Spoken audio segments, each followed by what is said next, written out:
Hey folks, Moses Woodson here from High Desert Homestead. Now I'm in my van, my $150 van I bought from my employer when I was employed. His old van's done pretty good. It's got a little bit of a ticking noise at certain RPMs. I'm not sure if it's a lifter or what, but I didn't get a title with it. Still trying to work on getting a title. So I just drive it around the homestead. It's pretty decent. I've got my tools in the back. Got all my tools. Right here up front is the off-grid 12-volt swamp cooler, which we didn't even use this year. Maybe next year. Got supplies, tools, my chainsaw. It works really good for a toolbox. I was using the Lincoln for that because we had a bunch of other stuff in here that we were just storing. I took all that out a month or so ago, stuck it down in the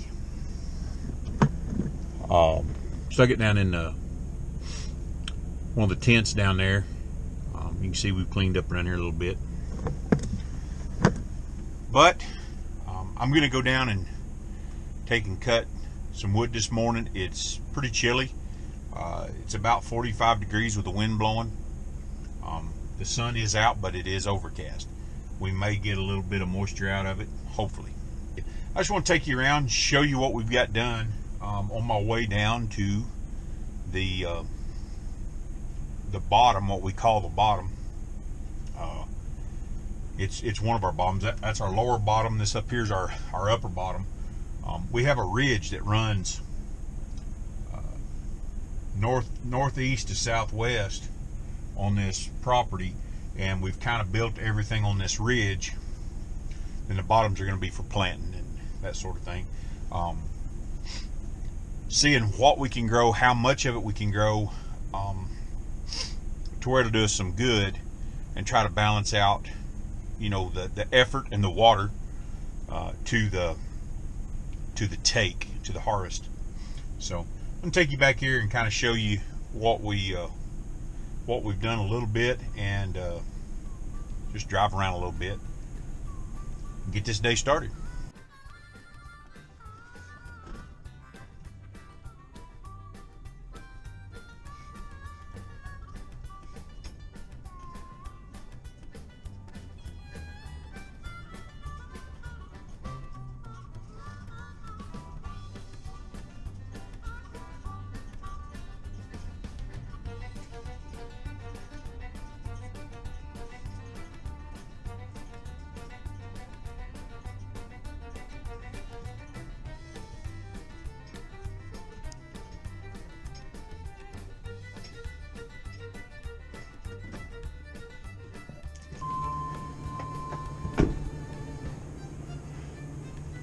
So we've cut up a lot of the pinon that's here.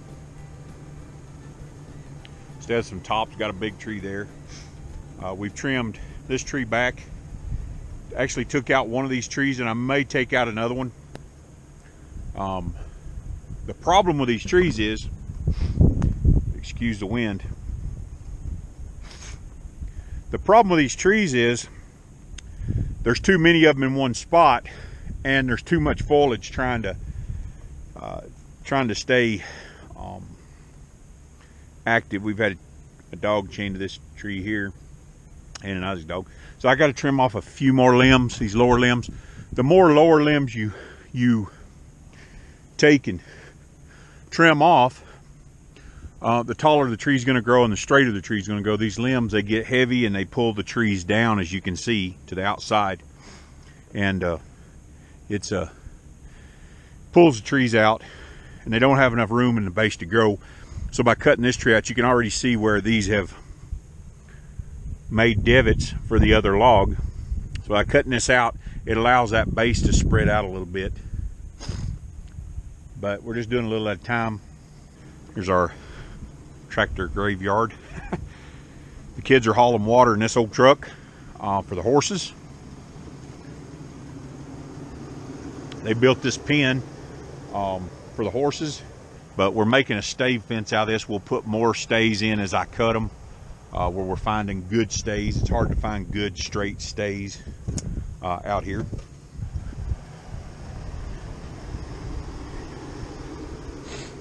We've got roads cut back in here. Our plans are to clean up this pinon and this cedar this coming week. You can see his horses push that stay over, reaching through, eating. You can see where they've eat all along through here. They like to push these stays around. We got to get more stays on it. We're going to clean this up, come in here and put a pig pen right here. We're going to be picking up some pigs from First Generation Homestead, bring them in here. We still got quite a bit of deadwood, a lot of pinyons, a lot of stuff still in here that we can take and cut. And then our plan is, like we've done these other trees, is to come in after we're done a little at a time, not all at once obviously, but cut off all these lower limbs off these trees and try to save these trees, because the drought is killing them and there's just too much tree there for the water we get to support. So we're going to cut the lower limbs off, and it's cold out here. Cut these lower limbs off and try to get these trees to make it. Some of these pinyons we're going to cultivate around. Make sure, I really like the pinyons and the pines. Try to get them to survive. Let me take and show you a desert holly that's died out because of a cedar tree growing in it. This is a desert holly. It's just about dried out. We've got a bunch of them here on the property. It grows pretty thick in this part of the country. And these are bushes that we want to keep around the outskirts of our property. Move them into places that, because they're real sticky. There's one right there that's doing really well. The snow that we got here not too long ago helped. Gave a chance for that water to go down deep in there. So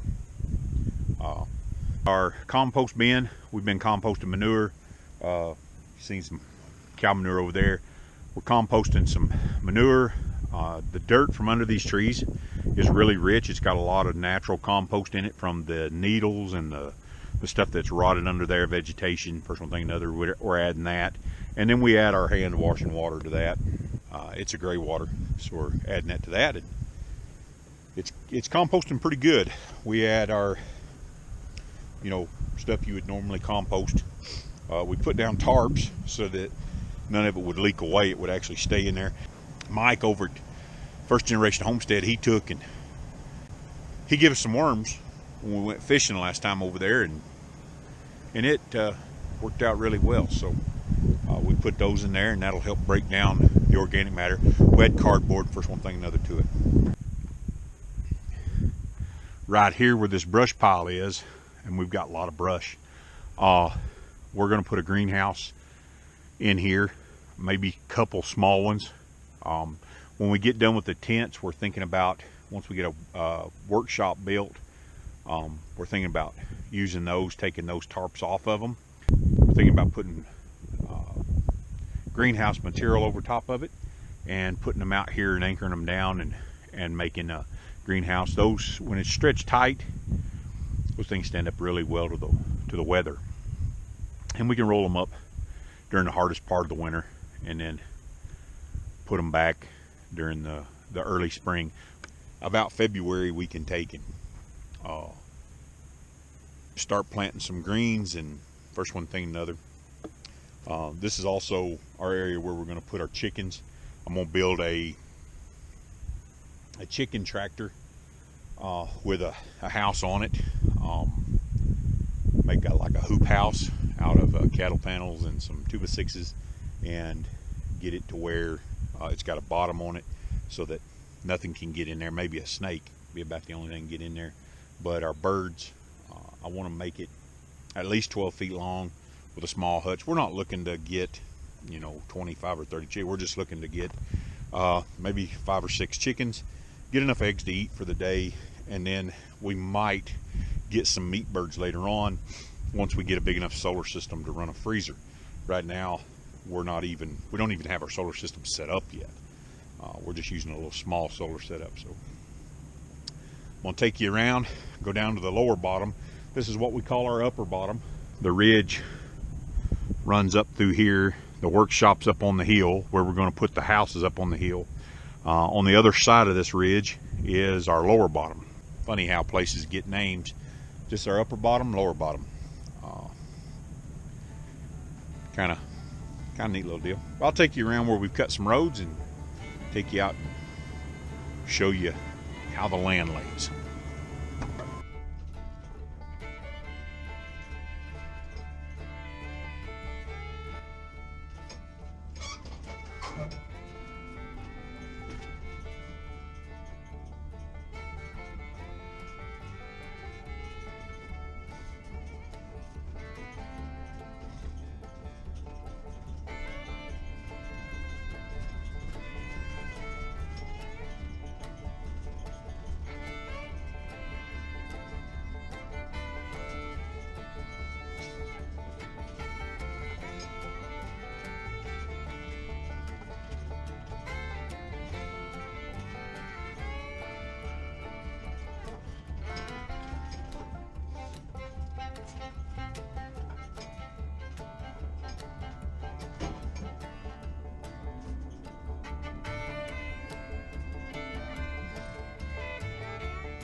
So as you can see, we've cleaned up quite a bit. You can see where we're at. Right there's one of the tents. But this was all closed off. You couldn't see anything in here. A lot of it was growed up, and we've cut a lot of it back. We've cut a lot of the dead wood out. That was all dead wood, big old dead standing tree. We've cut a few more. This is the southeast corner of our property. There's White Stakes at. Kind of take you and show you the fence line. We want to eventually get this all fenced and timeless. Not sure what we're going to do just yet, when we're going to do it. So I don't know if you can see that. There's a white post in the middle of that tree. I'm going to have to cut the limbs off of that tree. There's a white post right in the middle there. I had to cut those two trees down up there. They were right in the middle of it. That's where our property line runs, and then if you can see this way or not, there's a metal T-post right there. That's where Mike's property, our neighbor, it takes and runs. Probably gonna have to put a post around that, the base of that. I had to cut a tree off of that. I'm cutting this dead tree down and bucking it up for firewood. We have these stacks of firewood everywhere on the property where we've cut wood. One of the things we're cutting the dead wood down for is because of fire hazards. A lot of fire hazards. We've really got to take and be mindful of that. So you take a tree like this that's somewhat dead, has some dead in it. If it ever caught on fire, it would just go up like smoke. There's some of our compost laying out here we got to pick up. Our plans for this particular area from here to the fence line, maybe an acre, maybe less, is once we get it thinned out, get these trees thinned out, is put a orchard back here. There's quite a bit of rain. When it rains, comes off that hill, and there's a low spot over here. Let me take you over here, show you this low spot right here. And if I can get enough pond liner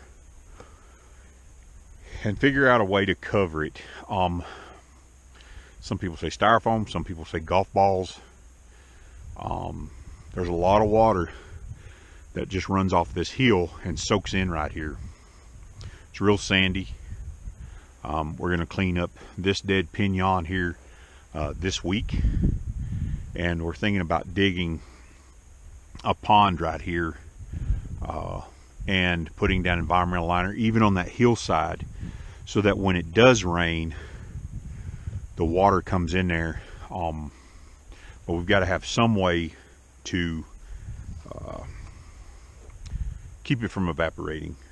So not sure yet on how we're going to do that, but that big of an area around through there will catch a lot of water when it rains. And if we have a pond liner on there and it's fairly deep up around the edges, we'll take and figure it out. Ping pong balls, I think, is one way. Just some ideas I've been talking with some different people on, so that it doesn't evaporate as quick, especially during the summer.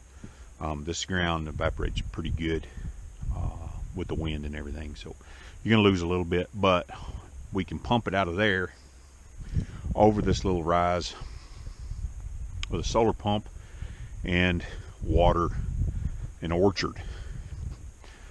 So that's one thing that we're planning. There's a lot of priorities, a lot of planning, and right now it's stay warm.